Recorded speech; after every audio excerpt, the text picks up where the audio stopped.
Imagine this. For centuries, people have asked one timeless question. What is the ultimate truth of the universe?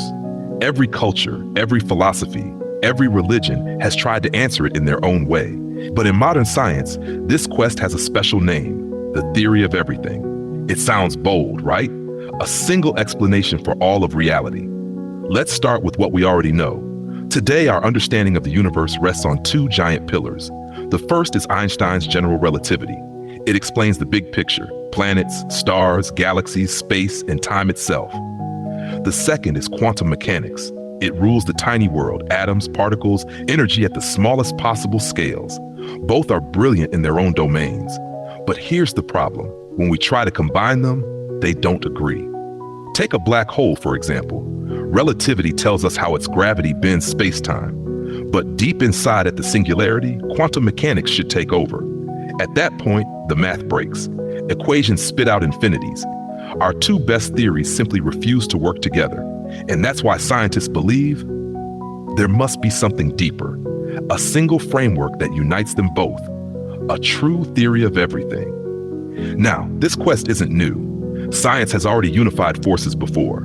In the 1800s, James Clerk Maxwell showed that electricity and magnetism are actually one. Later, physicists combined electromagnetism with the weak nuclear force, creating what we call the electroweak theory. And today, the standard model of particle physics explains 3 out of the 4 known forces of nature. Only one force remains outside the club: gravity.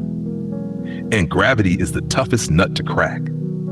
So what are the contenders for a theory of everything? One of the most famous is string theory. Instead of tiny particles, it imagines the universe is built from vibrating strings. Different vibrations create different particles, like musical notes from a violin. It even includes gravity naturally. But here's the catch. It demands extra dimensions, 10, maybe 11. And so far, we've found no experimental proof. Another approach is loop quantum gravity. Instead of replacing particles, it tries to quantize space-time itself. Picture the universe not as a smooth fabric, but woven from tiny loops. Beautiful idea, but it focuses mainly on gravity, not all forces. Then there's M theory. Think of it as an extension of string theory, with higher dimensional objects called brains. Some even suggest our universe is a 3-dimensional brain floating in a higher space, and the Big Bang could have been a collision of brains.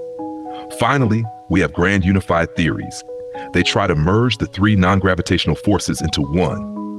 A stepping stone, perhaps, toward the full TOE. Now let's pause and reflect. What does this really mean beyond the equations? A true theory of everything could change how we think about determinism and free will, the nature of reality itself. Some call it the mind of God.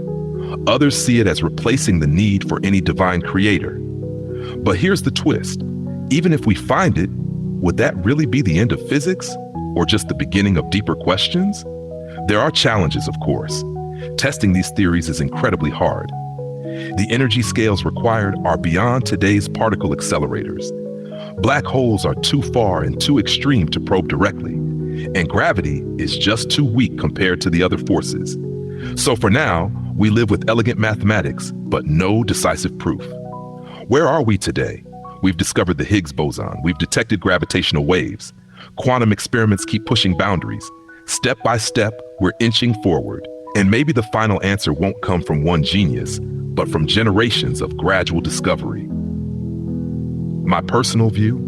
I don't think the theory of everything will be one neat equation written on a blackboard.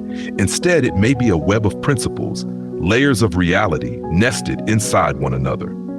At the deepest level, perhaps it's not even about particles or strings. Maybe it's about information. A universe that runs like a quantum computer, processing data, and what we call reality is just the output. Whatever the answer, the search itself is profound. As physicist John Wheeler said, we are no longer observers of the universe, we are participants. And that, perhaps, is the true beauty of the theory of everything.